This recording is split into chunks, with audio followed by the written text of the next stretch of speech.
Welcome to the Capitolist. I am your host, Brian Burgess, and of course, as usual, Hello. Ann Ann Howard. producing. Got the headset on, Yes. might even be plugged in. I might have it. We plugged in. are talking again still, as Tallahassee is, about the Parkland shooting down in South Florida. And lawmakers this week have been working hard on passing some legislation that not only addresses mental health in schools, but gun access and firearm access for folks who are certain age groups and a few other things. And so it's still a debate that is consuming. What are you doing? Are you surfing the internet? I'm reading the monologue as we go along. Are you looking at memes on the internet? Because there's memes. We're going to talk about memes in a minute. Yes, I was looking at those. You're looking at memes. In particular, that are hot and heavy right now. So it's a very hot topic in Tallahassee. It's a hot topic in Broward County, Florida. And what an unfortunate name for a county. Yes, Broward, because it rhymes with? Coward. Coward. Yeah. So Sheriff Scott Israel, Yes. getting a lot of heat down there. Sure. He had at least one deputy that did not go in, armed, could have gone in and at least tried to intervene, could have taken some action, did not. Right. And the end result of that is that, the coward thing comes out and it rhymes with Broward, and it's just a bad situation for that sheriff's department right now. And then more news, other departments are saying the sheriff's other deputies did not go in. And there's some reports as many as 3 or 4 officers did not go in. Don't know what the facts are. That's why the governor has ordered a full investigation with the Florida Department of Law Enforcement. Right. And so they're going to check it out. But Sheriff Israel right now is in a world of hurt. That guy, not only does he have to deal with the shooting itself, and he's not, I guess, directly responsible for those officers making poor choices, but he is indirectly responsible for what's going on. And now he's really feeling the political fallout of all of this. And now there's memes about him being a coward. There's a Cowardly Lion meme of him from The Wizard of Oz. There is this image that's going around now about how at one point they had there's a picture of him in the car. It's a Lamborghini, and he's riding around in it. There's another picture of him in his department in front of this Lamborghini, and the meme there is, they need fast cars so they can drive away from the scene of the shooting, so they can get away faster. It's it's just one of these things where he is just, there's no getting around it. He's getting blasted. He's getting pounded and blasted, and it's just not going to stop. Right. It is a highly charged political environment, which is tragic, but it's also the reality that we live in today. Well, we also, as people, have a very high expectation that officers are military personnel. They run toward gunfire. That is run to the sound of the guns. Literally his job. That was his job. Right. Now, it wasn't the sheriff's job is to lead the department and make sure he doesn't have a department filled with cowards. I'm speaking of the officer that resigned. The there's at least one, and there may be more. But the thing with Israel, I think, is that there's other issues too that he's fighting, which is they had reports of this kid a number of times, and so there's just a lot of things piling up, and it's all starting to land at the feet of Scott Israel. So, in a little bit, we're going to have Ron Book, a lobbyist. His daughter, Senator Lauren Book, has a large percentage of the constituents that are affected by that shooting, directly affected. Many of the deceased were from her district. So Lauren Book has been dealing with that quite a bit. Her father, Ron, is going to be on the show again. He was on last week. He's going to be on again today. And we're going to talk about sort of the latest update to what's going on. He led a delegation of those kids from that school up here last week. And they're up here. They've been up here again this week, and they're making some progress on legislation. Lawmakers on both sides of the aisle are sort of coming to an agreement. I think we'll see some final movement on that in the next day or two. So, and actually, one of our sponsors, we have Harris, and it kind of timely in terms of how all this could happen. Harris Corporation makes first responder radios. We actually interviewed them last week or the week before this. I think it was before the shooting, but it's a very timely interview because they have some fascinating technology that helps out first responders, like the law enforcement. That one of the cool things that we'll show in the clip that we have is these guys using a radio that noise canceling in the middle of all kinds of chaos. These law enforcement guys it'll cancel out the background noise and only get the voice. It's a really cool demonstration. So we'll have a little bit of that too. Anyway, fascinating show. We also have Katie Webb from Colodny Fast on. We're going to talk about how all of this is affecting legislation and the closeout of the legislative session for 2018. Everything's coming to a head. We've got maybe one more show to go before the end of the session. And the politics, everything's coming to a frenzy. I think everybody's ready for this thing to come to an end. I agree. We agree? Yes. All right, we're going to go to a break, and when we come back, we'll talk with Ron Book.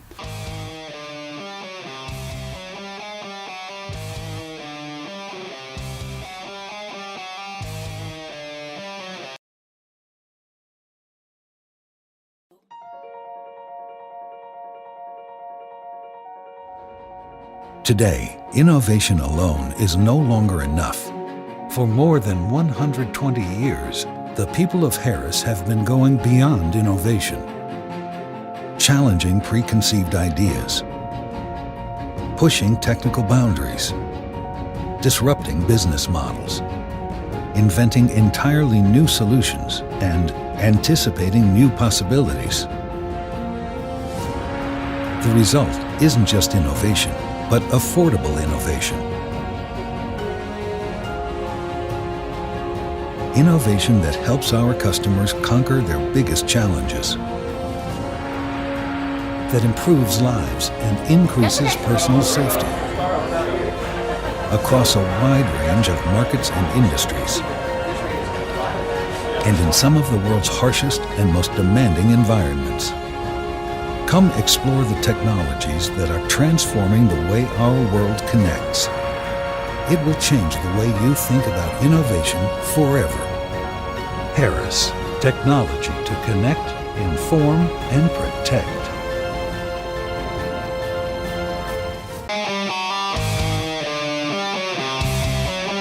And welcome back to the Capitolist. Joined again by Ron Book. And Ron, you were with us last week, and after your visit to the high school down there, Marjorie Stoneman Douglas High School, and you shared some thoughts. And one of the things you told me that struck me was that your life will never be the same after witnessing what you witnessed. You've got a week now that's gone by, and you've been very active in leading the groups of kids up here and just helping them navigate the legislative process. A lot has happened in that week.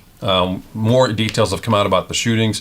We've learned that at least one deputy did not go into the school, and there's been a lot of discussion about that and what should have happened, what should not have happened. There's been some rumors of other deputies, but Sheriff Israel has said that's not the case. So we're waiting to have more facts come out on that. Sun Sentinel's reporting that other police departments saw deputies that did not go in. We don't know what those facts are, so I think rushing to judgment would not be a fair thing to do. And I guess the governor has called for an investigation. The legislature wants an investigation. But you're in the middle of this, I would call it a storm, and it's a justified storm in many cases. So give us an update on what you've seen in the past week. You've had all these visits, and you've got a lot of movement going on legislatively. Where do things stand? Well, first of all, I'm remiss. I mean, my daughter, in her role as a senator, having 65-70% of the children that go to Marjorie Stoneman Douglas in her district, virtually all of those who were killed and were injured in her district. It's a district shared by Senator Rader, Representative Moskowitz, Representative Jacobs. But we have clearly been at the forefront of trying to bring families together and people up here to testify. And of course, earlier this week, we had a large group of parents up who have endorsed the plan. The students, the children have endorsed the plan. The plan came out of their committees, the respective committees this week, will go to the floor tomorrow. At the end of the day, all of that was positive. I think that, the issues related to whether or not the school resource officer, the SRO, who is an armed deputy, 32-year veteran from the force, did the right thing. Clearly he didn't. He was a coward. He didn't go in. There are 3 other deputies that the sheriff has begun to look at closely to determine whether they went in or didn't go in. Did they wait? Did they stall? Did they delay for any reason?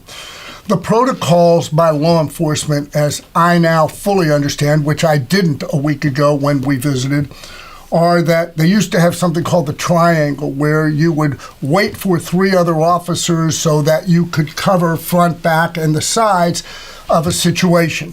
In the Sandy Hook, post-Columbine era, the protocols have apparently changed, and law enforcement is supposed to rush in and meet the danger, and that is clearly what Scott Peterson did not do and what the And I Coral wanna Springs point out, Police by the way, Department have said otherwise. He's not being asked to rush headlong straight into it either. They give him the option.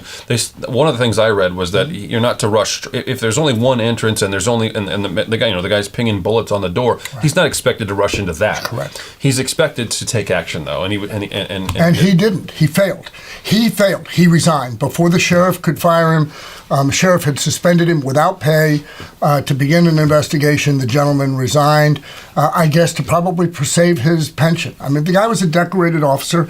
I can't speak beyond that. But FDLE has begun, at the governor's encouragement, to do an investigation to determine what worked, what didn't work. Was there something wrong or not? Did somebody say, don't go into the other deputies? Did they hold them outside, thus leaving those children in peril?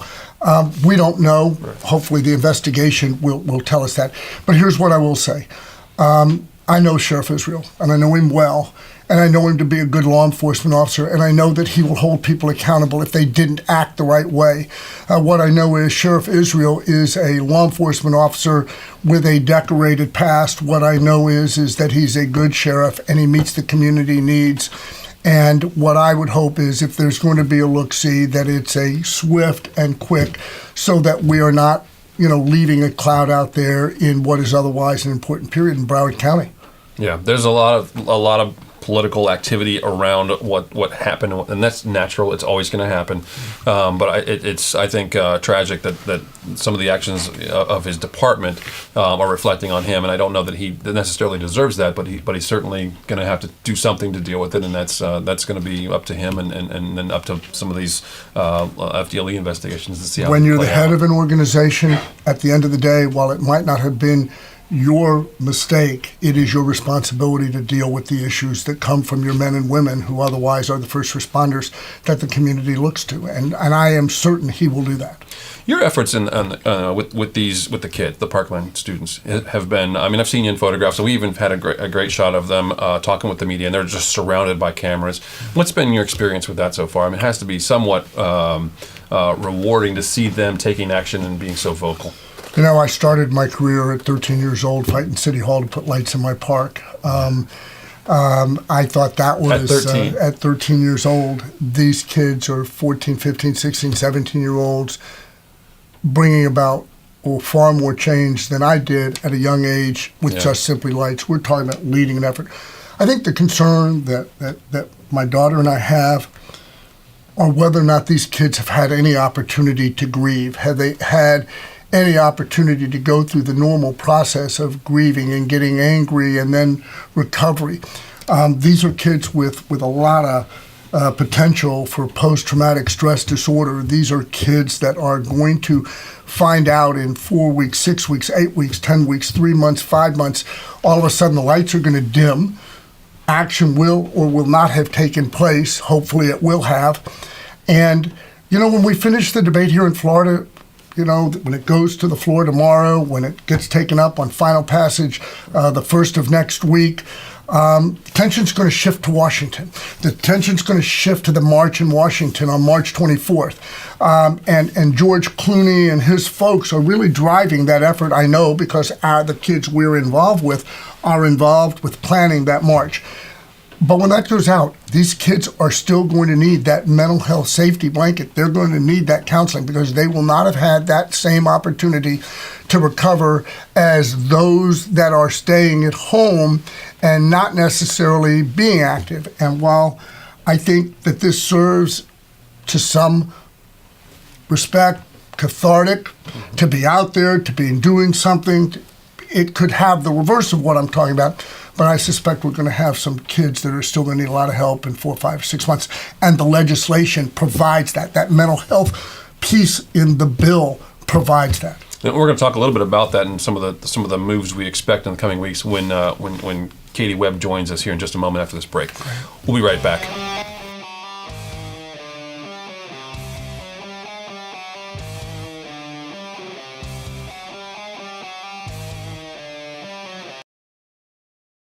Axio Salt Spa and Juice Bar is the perfect place to begin a new you. Start with the Salt Room experience with Himalayan salt infusion to leave the stress behind. And move to the Salt Chamber to take your reliefs to the next level. We offer massage and facials as well as a complete line of Eminence products to treat your skin. Finish your treatment with an organic juice or smoothie from our juice bar. Axio Salt Spa and Juice Bar, the perfect place to get your relief from the inside out.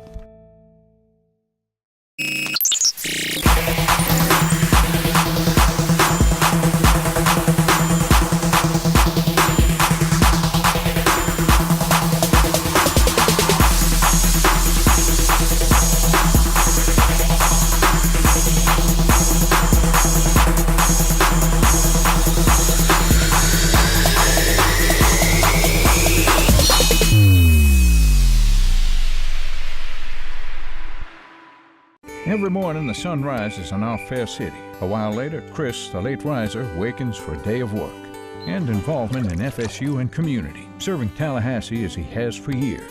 Across town, Brother Peter, the early riser, has already turned on the lights, checked itineraries, and game planned with loyal employees who've been showing up every day for decades. And as the day rolls into business mode, the brothers orchestrate what has come to be recognized as Tallahassee's premier auto dealership, your car dealer, Kraft Nissan.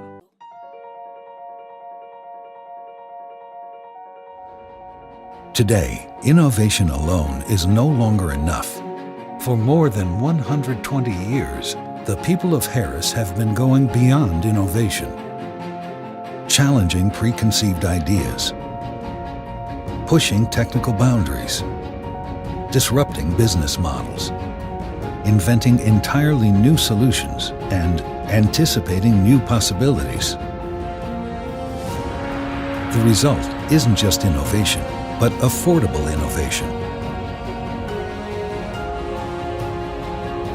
Innovation that helps our customers conquer their biggest challenges, that improves lives and increases personal safety across a wide range of markets and industries, and in some of the world's harshest and most demanding environments. Come explore the technologies that are transforming the way our world connects. It will change the way you think about innovation forever. Harris, technology to connect, inform, and protect.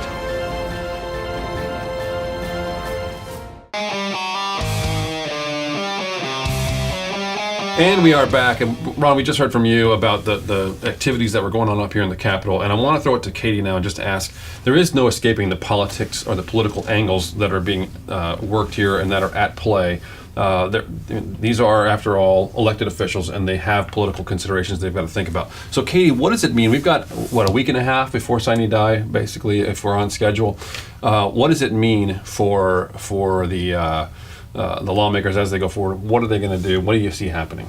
Well, this has really become the marquee issue for this session, and all of the folks involved in the House and in the Senate are going to have to answer questions from their constituents on precisely what happened, why it happened, and why they took the position that they took.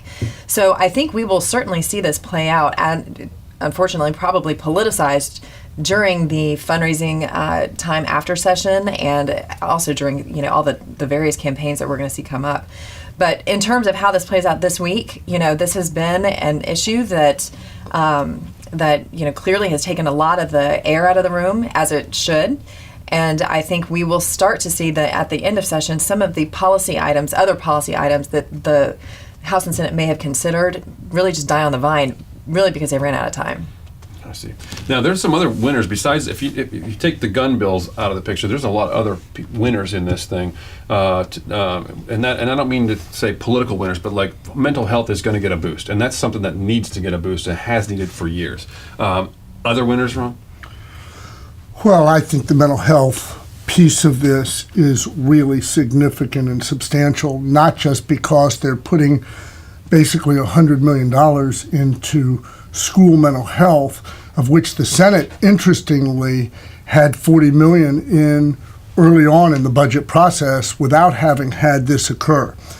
But I think that when you look at the totality of the changes to the Baker Act, I think when you look at what they have been willing to do in as fast and as quick and as an expeditious way as I have ever seen this legislature act or work, was having the conversation with Representative Oliva, and I mean, we were talking actually to a group of parents over this past weekend, and in that conversation, he was bringing the conversation to an end, and he said that, you know, he had not seen one that had moved so quickly in his tenure, and he turned to me and he said, you know, you've been here a lot longer.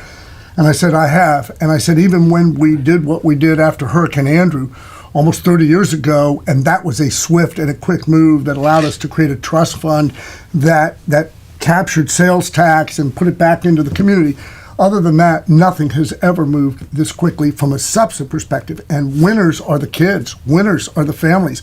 Winners are, we're going to go to an age 21 to buy an assault weapon. We're going to go to a 3-day waiting period. We're going to connect from a technology perspective. They're putting money into technology to make sure that everybody can communicate with one another, and that you don't have to communicate with 3 or 4 places to allow things to fall through the cracks, which we know happened during the cruise stuff. So I think those are winners. I think law enforcement is a winner at the end of the day because of what it provides them in the way of tools to take guns out of the hands of individuals that don't simply get Baker Acted, but that come onto their radar screen as having mental health related issues, and the fact that they get to petition, and that Senator Negron and Representative Oliva, who I consider to be 2 of the most conservative folks in the legislature, Speaker Corcoran, that they were willing to take these guns out of people's hands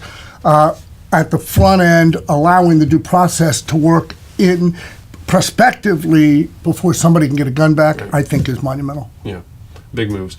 All right, thank you for joining us, Katie and Ron. Appreciate it very much, and we'll be right back with...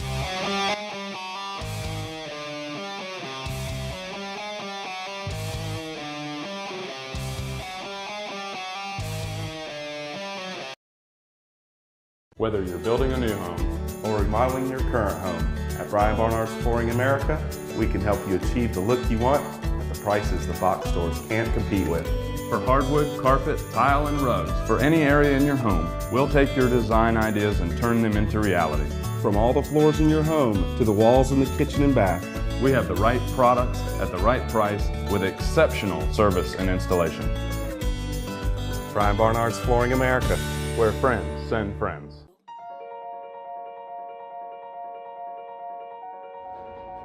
Today, innovation alone is no longer enough. For more than 120 years, the people of Harris have been going beyond innovation, challenging preconceived ideas, pushing technical boundaries, disrupting business models, inventing entirely new solutions, and anticipating new possibilities. The result isn't just innovation, but affordable innovation. Innovation that helps our customers conquer their biggest challenges, that improves lives and increases personal safety across a wide range of markets and industries, and in some of the world's harshest and most demanding environments. Come explore the technologies that are transforming the way our world connects. It will change the way you think about innovation forever. Harris, technology to connect, inform, and protect.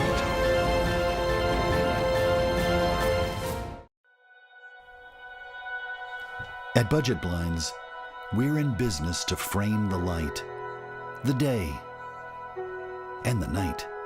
So we give you an exclusive combination of high style, expert service, our no surprises pricing, and our no questions asked warranty. We believe that everyone, at every budget, deserves style and service. Isn't that a beautiful place to be?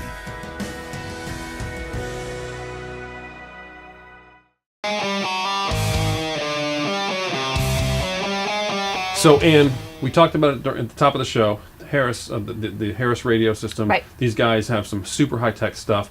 Check it out right now. I want to show you what we've got. Perfect. The XL200 radio that I'm holding here right in front of you, it is the world's only full multiband radio that has Wi-Fi, GPS, and LTE embedded within the radio itself. And by having all these capabilities, your law enforcement, your first responders can never be out of range of their system. So even if they get out of range of their land mobile system, the antenna basically is off, they could use the building's internal Wi-Fi or LTE networks in order to have communications. We have customers here in Florida at a county, a city, and statewide agency. So, and not just Florida, but across the whole U.S. We look at every agency as a mission critical. And that could be police and fire and utilities, right? When your power's off, like when a hurricane comes through, you want those communications to be there as well. So that is mission critical.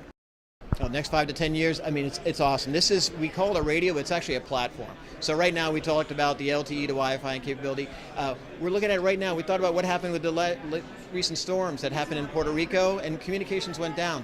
So we're going to be adding Iridium SATCOMs into this. Harris has an RO radio, a SATCOM radio. We're going to embed that into the radio itself. So now the first responders will have that.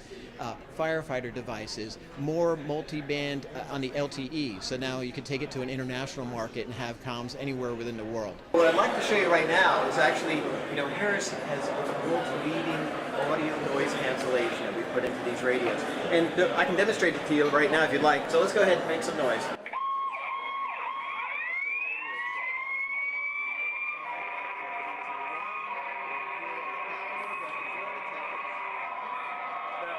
I can barely hear you at all, but now you're gonna play this back. And so yeah, let's turn your volume up now because the volume didn't have to be on to capture that. Okay, radio check. 1, 2, 3, 4, 5, 5, 4, 3, 2, 1. We're here in the Capitol, that's the Florida Tech. That's amazing. That's absolutely amazing. That's when I do that. The mic drop. And the thing that I drill down to my team and everything else, these are life-saving devices.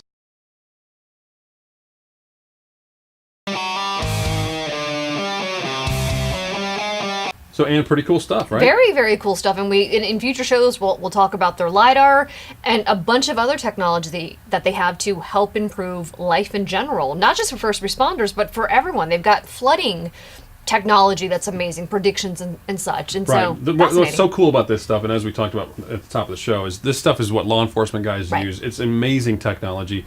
If you don't hear the guy, they can play it back. They can replay it. The last several messages. It has all that noise canceling technology. It's all interconnected, so it doesn't really even need necessarily point to point. When you think about radios, your cell phones, you just take cell phone towers for granted. This stuff takes all of those things into consideration, and it really does help law enforcement, first responders, police, fire, paramedics. You've got just all the different elements that are necessary for a crisis response, and it's amazing. Going into the last week of session, we want to just talk real quick about where this thing's coming to a head. Yes. There's people saying, at the Ron said as he left the studio a little bit ago, he said, "Bite your tongue" when someone brought up the idea that we might go into a special session. I was the one who asked, "Is it possible that we could extend session?" And so, bite your tongue. Bite your tongue. We don't want that Knock to happen. on wood. So we've got a lot of things going on. $87 billion budget going to be voted on shortly, and then everything related to the campaign starts, and that's where the real fun begins, and then we can actually have some real quality discussions about politics. Thanks for watching, and we'll see you next week.